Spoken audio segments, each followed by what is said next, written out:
Hello students, welcome once again to the web classes. So in the previous lecture we understood the concept of trading account, P&L account and the balance sheet, and we had seen a complete sum based on all the three means trading account, P&L account and balance sheet. एक बार वापस से जो नए हैं या फिर जिन्होंने last lecture attend नहीं किया तो क्या करना होता है, तो देखो जो ट्रायल बैलेंस है उसकी सिर्फ एक ही इफेक्ट देनी होती है, ठीक है। एडजस्टमेंट्स जो होते हैं, एडजस्टमेंट जो है वो ट्रायल बैलेंस के नीचे दिए होंगे, उनकी डबल इफेक्ट होगी, मिनिमम 2 इफेक्ट होगी आई कैन से और we can say. Adjustment will be given as a separate information below the trial balance. If extra information is given in trial balance such as date, percentage or any other information, then that will be considered as adjustment. Is that clear? तो adjustment की double effect होती है और trial balance की single effect होती है. Solve कैसे करना है, तो पहले आपको सम जो है वो करेक्टली रीड करना है. रीड करने के बाद में एडजस्टमेंट रीड करना है और टिक मार्क करना है. वो करने के बाद आपको जो सारे अकाउंट्स हैं, ट्रेडिंग अकाउंट, P&L अकाउंट और बैलेंस शीट, ये प्रिपेयर करना है. देन आफ्टर सभी ट्रायल बैलेंस की जो चीज़ें हैं उसको रिस्पेक्टिव जगह पर लिखना है एंड देन एडजस्टमेंट सॉल्व करना है, ठीक है. और लास्ट में अकाउंट जो है वो क्लोज करना है. So this is the steps. हालांकि ये स्टेप्स याद करने की ज़रूरत नहीं है. चलो अब चलते हैं अगले इलस्ट्रेशन पर, जो कि हमारा इलस्ट्रेशन है 24, ठीक है. मैं रीड कर रहा हूँ illustration. Prepare final account from the trial balance and adjustment of Pratibha as on 31/3/2015. Okay. Adjustment पाइए. Adjustment number 1. Goods, ये रहा adjustment. Goods of 10,000 lost due to theft. Lost due to theft. देखो lost due to theft मतलब goods गया. Goods gone by any type are deducted from purchase. तो इसका असर होगा परचेज पर, ठीक है. तो परचेस पे हम करेंगे एक टिक मार्क. तो चलिए एक टिक मार्क कर लेते हैं परचेस पर. ये रहा परचेस. जस्ट अ सेकेंड से, just give me a second. Okay, so purchase पे टिक मार्क कर दिया होगा आपने. Then goods of 5,000 distributed as sample, ये भी गुड्स गए तो फिर से परचेस पे ही टिक मार्क होगा. So do again a tick mark on purchase. इस तरह से आपकी बुक होगी, आप पेन से टिक मार्क करोगे या पेंसिल से टिक मार्क करोगे, ठीक है. Thereafter, goods of 6,000 burnt by fire. Okay, burnt by fire. फिर goods गया, फिर से purchase पे tick mark होगा. So tick mark on purchase again. Then goods of 3,000 given as charity. So again goods गए, so purchase पे tick mark होगा. So all the adjustment here are related with purchase. देखो जितने tick mark है उससे double line आपको छोड़नी है. मतलब पहली बात तो परचेस जो है, अच्छा ये सारे टिक सेल्स पे नहीं है, ये सारे टिक जो है वो परचेस पर है. तो परचेस जो है फर्स्ट ऑफ ऑल आप लिखोगे इनर कॉलम में, ठीक है. और 4 टिक मार्क है, मीन्स मिनिमम 8 लाइन की स्पेस आपको रखनी है. How many lines? 8 lines. Is that clear? Okay, so stop this video, pause this video and prepare accounts, trading account, P&L account and balance sheet. एक page पर एक account होना चाहिए, ठीक है. Pause this video. होपफुली आप सभी ने अकाउंट्स जो है वो ड्रॉ कर लिए होंगे. अब 1 बाय 1 रिस्पेक्टिवली हम जो क्या करेंगे, इसकी इफेक्ट देंगे. किस तरह से इफेक्ट देनी है, तो देखिए 1 बाय 1 हम रीड करते जाएंगे. मैं जिस चीज़ को हाईलाइट करता जाऊँ आपको सिर्फ उन्हीं की इफेक्ट देनी है. जैसे first is capital and drawing. तो एज वी नो कैपिटल की होती है क्रेडिट बैलेंस, ठीक है, और ड्राइंग्स की होती है डेबिट बैलेंस, है ना. तो ये कैपिटल जो है बैलेंस शीट में लायबिलिटी साइड में कैपिटल लिखा जाएगा और उसमें 3 से 4 लाइन छोड़ करके आप ड्राइंग्स जो है उसमें से माइनस कर दोगे, ठीक है, मतलब लेस करके लिखना है. क्लियर? तो चलिए हमारे बैलेंस शीट में कहाँ गया, ये रहा बैलेंस शीट. हाँ, ये रहा बैलेंस शीट. बैलेंस शीट में हमने लिख दिया कैपिटल 1,39,000, 3 लाइन की स्पेस, माइनस ड्राइंग्स 15,000. होपफुली ये क्लियर हो गया. जितना मैंने हाईलाइट किया है आप भी साथ साथ में उतनी ही इफेक्ट दोगे. क्लियर है? आगे adjusted purchase and sales. Purchase की होती है डेबिट बैलेंस. तो ये जो डेबिट है 5 लाख ये है परचेस और 8,50,000 जो है वो है क्या, सेल्स. क्लियर? तो यहाँ लिखे ट्रेडिंग अकाउंट में, ये रहा ट्रेडिंग अकाउंट. अब देखिए to purchase 5 lakh and by sales 8,50,000। देखो यहाँ वर्ड जो था ना ट्रायल बैलेंस में, वो कौन सा वर्ड था? Adjusted purchase. Adjusted purchase. अब एडजस्टेड परचेस का मतलब होता है ओपनिंग स्टॉक और क्लोजिंग स्टॉक दोनों ही आ चुके हैं उसमें। देखो एडजस्टेड परचेस का ये है रहा फॉर्मूला जो मैंने रेड लाइन में लिखा हुआ है। Adjusted purchase means opening stock plus purchase minus closing stock. इसका मतलब ये है ओपनिंग स्टॉक और क्लोजिंग स्टॉक दोनों ही अब ट्रेडिंग अकाउंट में नहीं लिखे जाएंगे। क्यों नहीं लिखे जाएंगे? Because that already included in this purchase. Okay, in adjusted purchase opening stock and closing stock are already included in it. So hopefully that is clear to you. Okay, so let's move further. Goods return. So goods return which is purchase return and which is sales return, तो आपको खुद समझना होगा। Sales की होती है credit balance, तो sales return की होगी डेबिट बैलेंस। परचेस की होती है डेबिट बैलेंस, तो परचेस रिटर्न वुड बी क्या होगा? परचेस रिटर्न की होगी credit balance. Is it clear?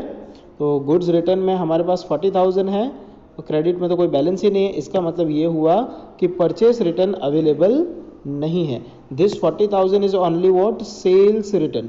तो सेल्स में से माइनस कर दीजिए, है ना, सेल्स में से माइनस कर दें, ये रहा माइनस सेल्स रिटर्न 40,000। आप पूरा ना लिख पाओ तो आप लिख सकते हो SR, है ना, सेल्स रिटर्न 8,50,000 माइनस 40,000 8,10,000। आगे फर्दर आगे चलें। डिस्काउंट। तो देखो डिस्काउंट है, दो डिस्काउंट दिए हैं, तो जो डेबिट में है वो डेबिट में लिखेंगे, जो क्रेडिट में है वो क्रेडिट में लिखेंगे। क्लियर? क्योंकि जो क्रेडिट में जो क्रेडिट डिस्काउंट है वो हमारी इनकम होती है और जो डेबिट डिस्काउंट है वो हमारा एक्सपेंडिचर होता है। सो 4,000 एंड 6,000 PNL अकाउंट में चलिए, ये रहा PNL अकाउंट। PNL अकाउंट में देखिए 4,000 discount given and bye discount received 6,000। अच्छा, ऐसा कोई ज़रूरी नहीं है कि जैसे यहाँ पर मिडल में लिखा हुआ है तो आप भी मिडल में लिखो। आप यहाँ पे पहली लाइन पे लिख सकते हो डिस्काउंट 4,000। ठीक है, ये सीक्वेंस मेंटेन करने की कोई ज़रूरत नहीं है। ये जो लाइंस है ना, ये administrative expense, sales and distribution expense, financial expense, other expense and losses, आप इसे इग्नोर करो तो आप बहुत ही इफेक्टिवली कर पाओगे, है ना। इसे इग्नोर कीजिए। तो डिस्काउंट गिवन 4,000 आप डेबिट में कहीं भी लिख सकते हो, एनीवेयर, है ना, कोई ज़रूरत नहीं है इसे फॉर्मेट में लिखने की। ठीक है, आप बस समझो। अगला रेंट। रेंट जो है, सॉरी, हाँ, रेंट जो है वो हमारा है, अगर डेबिट में है तो एक्सपेंस और क्रेडिट में है तो इनकम। सो रेंट डेबिट है तो ये हो गया एक्सपेंस। तो debit side of PNL account, see debit side of PNL account rent, where is rent, ये रहा, टू रेंट 5,000। क्लियर? देन देखो ये इलस्ट्रेशन मैंने डायरेक्टली लिया हुआ है, इसलिए जिस फॉर्मेट में है मैंने उसी फॉर्मेट में लिया है। आपकी मर्जी, आप वैसे लिख सकते हो। आगे debtors and creditors. So debtor की होती है डेबिट बैलेंस और वो होता है asset. So debit balance 1 lakh हो गया एसेट और क्रेडिटर हो गया लायबिलिटी। तो चलिए बैलेंस शीट में asset and liabilities, assets debtor ये रहे 1 लाख एंड क्रेडिटर्स ये रहे 80,000। क्लियर? मैं वापस से बता देता हूँ कि आप इन लाइंस को जो है वो इग्नोर करोगे। ये जो ब्लैक लाइंस हैं आपको लिखने की कोई ज़रूरत नहीं है ना, डायरेक्टली यू कैन राइट। आगे कमीशन। सो कमीशन अगर क्रेडिट है तो वो इनकम है और अगर डेबिट है तो वो क्या है? एक्सपेंस। सो कमीशन यहाँ पर डेबिट है 6,000 तो वो हमारा हो गया एक्सपेंस। सो 6,000 कमीशन PNL के डेबिट में। सो PNL के डेबिट में टू कमीशन 6,000। Then bills. तो बिल्स है, एक डेबिट है एक क्रेडिट है, तो इसका मतलब हुआ एक जो है वो है बिल्स रिसीवेबल। तो जो डेबिट होता है ना वो बिल्स रिसीवेबल होता है और दूसरा जो है वो है बिल्स पेएबल। तो जो क्रेडिट है वो लायबिलिटी होती है, वो है बिल्स पेएबल। तो डेबिट वाला चला जाएगा 15,000 एसेट में और 25,000 कहाँ आ जाएगा? लायबिलिटी में। तो चलिए बैलेंस शीट में बैलेंस शीट में bills receivable, you can see this bills receivable 15,000 and bills payable 25,000. Clear? Then cash balances. Cash balance 10,000 and bank balance 25,000. Both are debit, है ना? तो डेबिट जो है वो हमारा एसेट होता है. तो एसेट ये जो 10,000 एंड 25,000 दोनों ही एसेट है. तो चलिए बैलेंस शीट में एसेट साइड में चलते हैं. ये रहा बैलेंस शीट. हाँ, cash balance 10,000 and bank balance 25,000. Then इसके बाद है building. So building is asset, fix asset 1 lakh. Okay, building 1 lakh.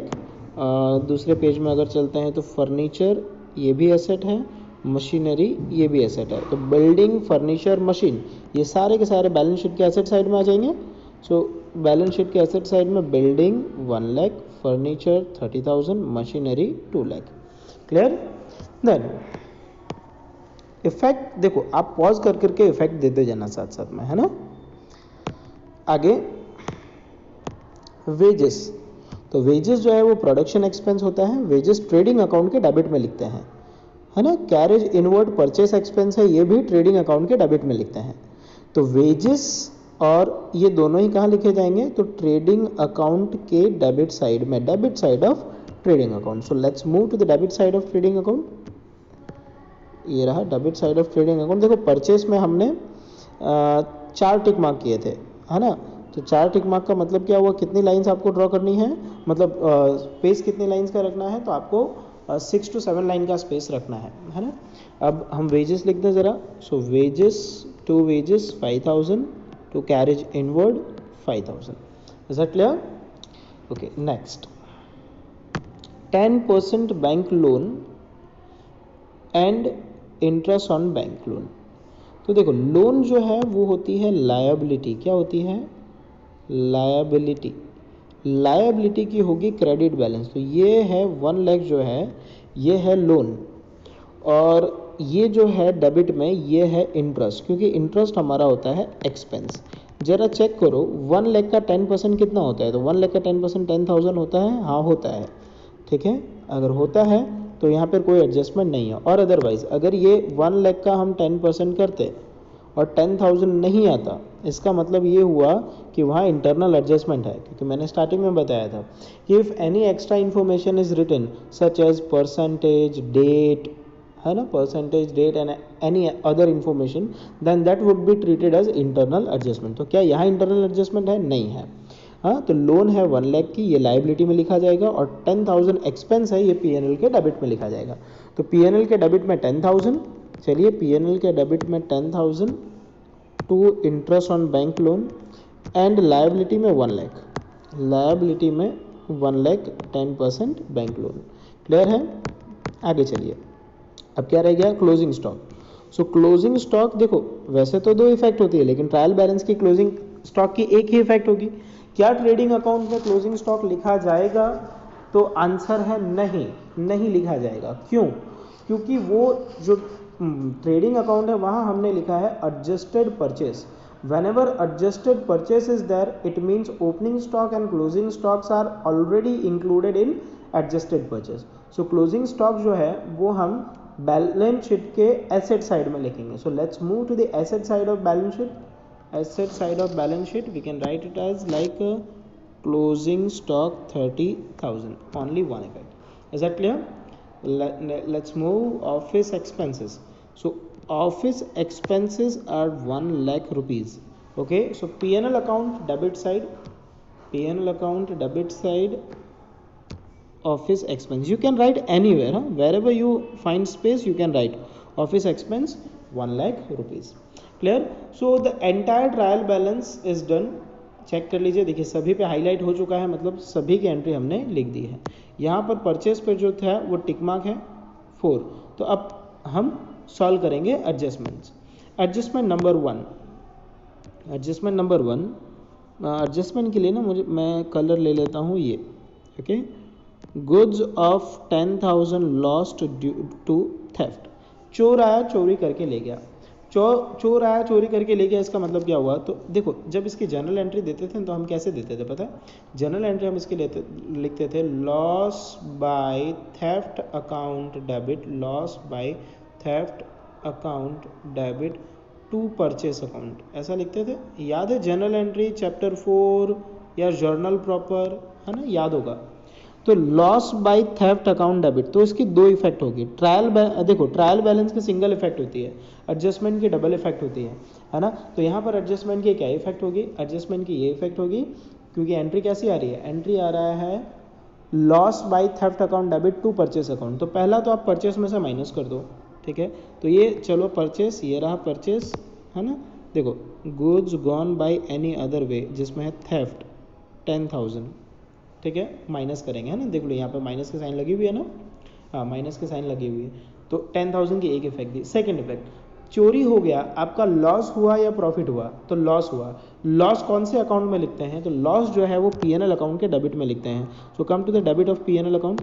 ये रहा पीएनएल, ये रहा पीएनएल अकाउंट। यहाँ देखिए loss due to theft 10,000। Then इसके बाद अगला एडजस्टमेंट, दो इफेक्ट हो गई। देखो हर एक एडजस्टमेंट की दो इफेक्ट होगी, डबल इफेक्ट होगी। Okay, goods of 5,000 distributed as sample. Sample distribute करते हो, उसकी क्या एंट्री क्या होती थी?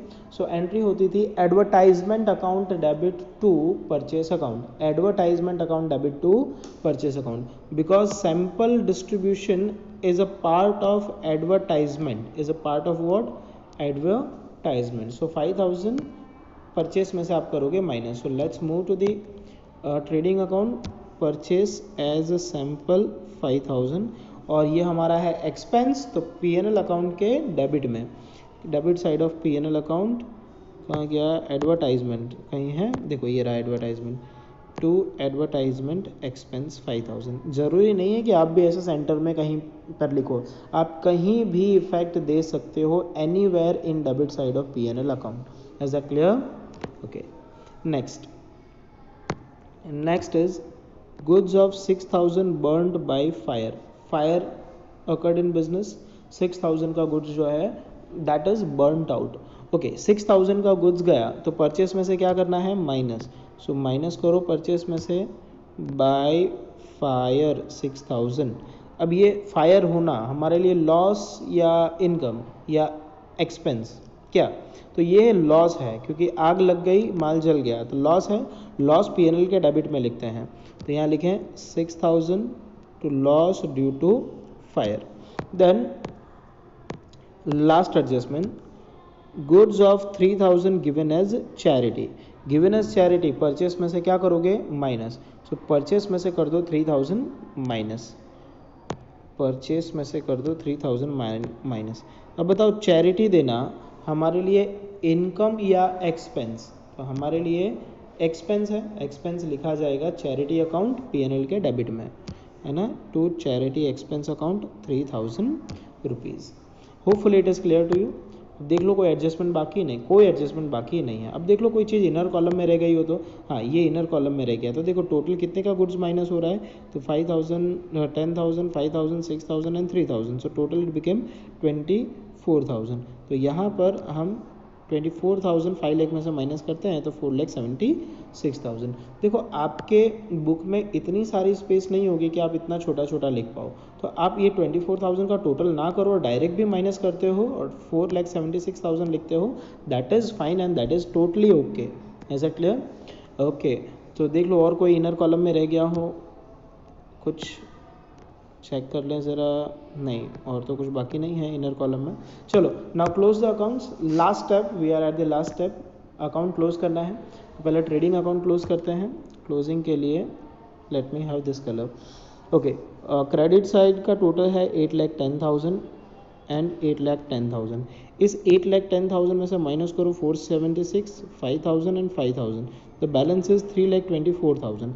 This is called gross profit. So 3,24,000 to gross profit transferred to profit and loss account. Is that clear? ये gross profit P&L अकाउंट के credit में सबसे पहले लिखा जाएगा by gross profit 3,24,000. ओके, कहाँ से लाए, तो ट्रांसफ़र फ्रॉम ट्रेडिंग अकाउंट। अब देखो, अब क्या करना है कि P&L अकाउंट में ना लॉस भी हो सकता है, प्रॉफिट भी हो सकता है, कुछ भी हो सकता है। तो आप क्रेडिट साइड का टोटल करो और कहीं लिखो रफ में, और डेबिट साइड का भी टोटल करो और कहीं लिखो रफ में, है ना। देखो मेरे पास तो पूरा एक कंप्लीट पेज होगा नहीं, तो मोबाइल स्क्रीन में शेयर करूँगा, तो मेरे दो अलग अलग स्क्रीन पे होता है पूरा P&L अकाउंट। तो क्रेडिट साइड का टोटल है P&L अकाउंट का 3,24,000 प्लस 6,000 3,30,000। सो 3,30,000 जो है ये टोटल है, क्रेडिट साइड का ही टोटल ज़्यादा है यहाँ पर 3,30,000। इस 3,30,000 में से ये सारी वैल्यू आप क्या करोगे, माइनस कर दोगे, है ना। सारी वैल्यू कर दीजिए माइनस, और ये भी वैल्यू माइनस कर दीजिए। ये सारी वैल्यूज जब आप माइनस कर दोगे तो आपका जो बैलेंस बचेगा दैट इज़ 1,81,000। ये है नेट प्रॉफिट। ये क्या है, net profit. So to net profit transfer करेंगे हम इसे कैपिटल अकाउंट में। कैपिटल अकाउंट में प्रॉफिट प्लस हो जाएगा, तो चलिए ये रहा, यहाँ कर देते हैं हम net profit plus 1,81,000। Now 1,39,000 plus 1,81,000 3,20,000, 3,20,000 minus 15,000 3,05,000। ये आया हमारा क्लोजिंग कैपिटल, है ना। बोलो समझ में आ गया। देखो पुराना कैपिटल इतना था, इतना प्रॉफिट आया, और ये हमने कर दिया माइनस, है ना। तो ये दोनों प्लस और ये minus, answer is 3,05,000। Clear. Now do the total of balance sheet, both side total must be equal. तो total is 5,10,000 and 5,10,000। So hopefully ये इलस्ट्रेशन जो है आपको समझ में आ गया है। अगर ये इलस्ट्रेशन समझ में आ गया है तो बिल्कुल ऐसा ही एक मैं आपको एक्सरसाइज से सम देने वाला हूँ। देखिए कौन सा सम करना है आपको, तो आपका सम है एक तो इलस्ट्रेशन 24 2 टाइम्स करना है, and some number 6 2 time, page number 191 and 192 पर दिया हुआ है। क्लियर है। पेज नंबर में भी रॉन्ग, बट सम नंबर कौन सा करना है, तो सम नंबर 6 आपको कंप्लीट करना है। ठीक है। सो आज के लिए इतना ही। Thank you.